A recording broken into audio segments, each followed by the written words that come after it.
Nigeria just witnessed a historic Supreme Court ruling that has sent shockwaves through the nation's political landscape, and when lawyer Kenneth Okonkwo made his statement about what this means for executive power, he was not exaggerating the gravity of the situation.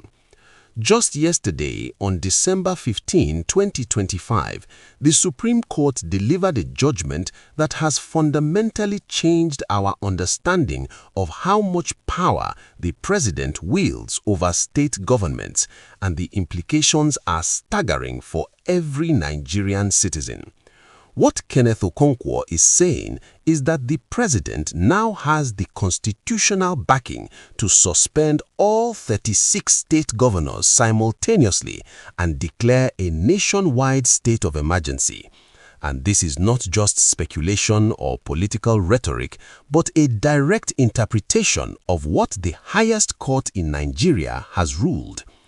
Let me walk you through exactly what happened, because this story has been building for months, and it all centers around the political crisis that erupted in Rivers State earlier this year.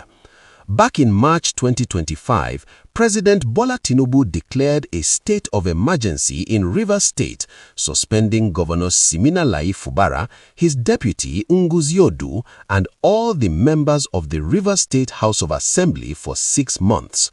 The president appointed Vice Admiral Ibok Ete Ibas as a sole administrator to run the state during this period. Now, this was unprecedented in recent Nigerian political history because the president essentially removed an entire democratically elected state government and replaced them with his own appointee. The reason for this drastic action was the total breakdown of governance in Rivers State. There was a fierce political battle between Governor Fubara and his predecessor Nyesom Wike, who is now the Minister of the Federal Capital Territory. The Supreme Court had earlier ruled in February 2025 that there was essentially no functioning government in Rivers State because the governor and the House of Assembly could not work together. Pipelines were being vandalized, militants were making threats, and the entire state machinery had ground to a halt. President Tinubu invoked Section 305 of the 1999 Constitution, which gives the president emergency powers during situations that threaten national security or public order. Naturally, 11 states controlled by the opposition People's Democratic Party were not happy about this. These states, including Adamawa, Enugu, Osun, Oyo, Bauchi, Akwa Ibom, Plateau, Delta, Taraba, Zamfara, and Bayelsa filed a lawsuit at the Supreme Court challenging the president's authority to suspend democratically elected officials. They argued that while the president has the power to declare a state of emergency, he does not have the constitutional authority to suspend governors, deputy governors, and state legislatures. They wanted the Supreme Court to declare that what President Tinubu did was unconstitutional and that it violated the principles of federalism and democracy that Nigeria is built upon. The Supreme Court heard the case and on Monday, December 15, 2025, delivered its judgment in a 6-1 split decision. The majority of the justices ruled that the president does indeed have the power not only to declare a state of emergency, but also to suspend elected state officials during that emergency period.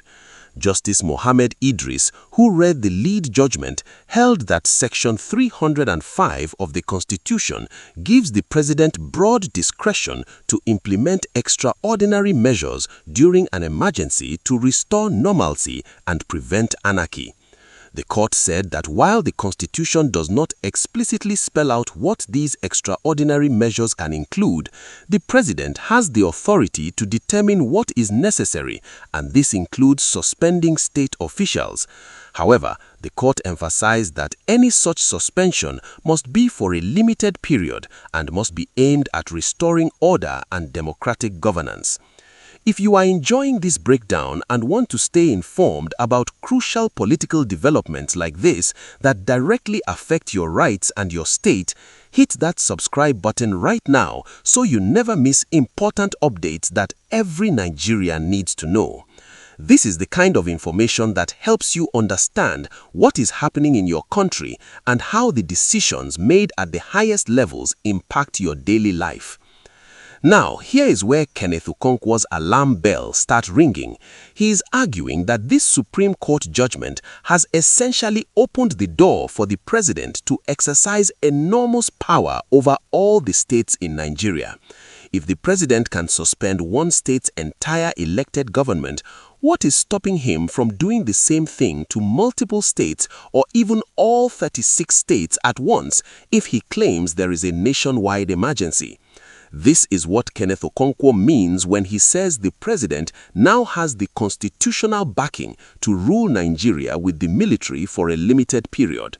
In a state of emergency with suspended governors, the president appoints administrators who report directly to him, effectively centralizing power in the federal government and removing the federal character that our constitution is designed to protect. There was one dissenting voice in the Supreme Court judgment, and Kenneth Okonkwo is aligning himself with this justice.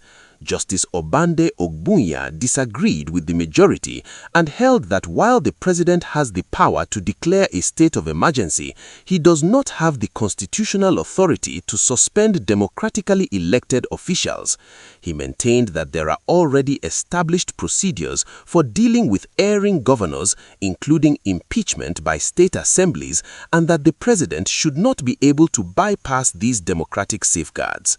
The political context here is crucial to understand. The emergency rule in Rivers State ended in September 2025 after the initial 6 months, and Governor Fubara was reinstated along with his deputy and the state assembly members. However, during those 6 months, local government elections were conducted by the sole administrator, and the All Progressives Congress, which is President Tinubu's party, won overwhelmingly in 20 out of 23 local government areas. This gave the APC significant grassroots control in a state that had been dominated by opposition politics. Critics argue that this demonstrates how emergency powers can be used for political advantage rather than simply restoring order. Kenneth Okonkwo is expressing deep concern about the state of Nigeria's judicial system. He says he has lost confidence in the court because their judgments are not reflecting the rule of law. This is a serious statement coming from a practicing lawyer who has been vocal on political and legal matters. What he is essentially saying is that the Supreme Court has given too much power to the president and has not adequately protected the principles of federalism and democratic governance that should prevent such concentrated executive authority. The implications of this ruling extend far beyond Rivers State. Every governor in Nigeria now knows that if their state experiences political turmoil, security challenges, or governance breakdown, the president has the legal authority, as affirmed by the Supreme Court, to declare a state of emergency and suspend them from office. This fundamentally changes the power dynamics between the federal government and state governments. States that might have felt emboldened to challenge federal authority or pursue independent policies now have to consider the risk that they could be placed under emergency rule. For ordinary Nigerians, this matters because your state government handles most of the services you interact with daily, including local roads, primary health care, basic education, and local security. If your governor gets suspended and replaced by a federal appointee, your state's priorities might change overnight. Projects might be abandoned or redirected, and the political accountability that comes from having an elected official who needs your vote to stay in power is removed when an appointed administrator takes over. The debate now raging across Nigeria is whether this Supreme Court decision strengthens national unity and gives the president necessary tools to deal with state-level crises, or whether it undermines the federal system and concentrates too much power in one person's hands. Those who support the judgment argue that in situations like what happened in Rivers State, where governance had completely collapsed, someone needs to have the authority to step in and restore order. Those who oppose it argue that democracy sometimes involves messy political battles and that the solution should come through democratic processes, not through federal intervention that suspends elected officials. This story is far from over.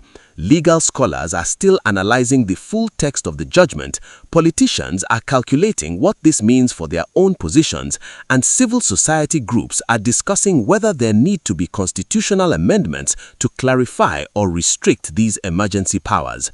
What is clear is that Kenneth Okonkwo's warning has resonated with many Nigerians who are concerned about the concentration of executive power and the potential for abuse of emergency provisions for political purposes rather than genuine national security needs.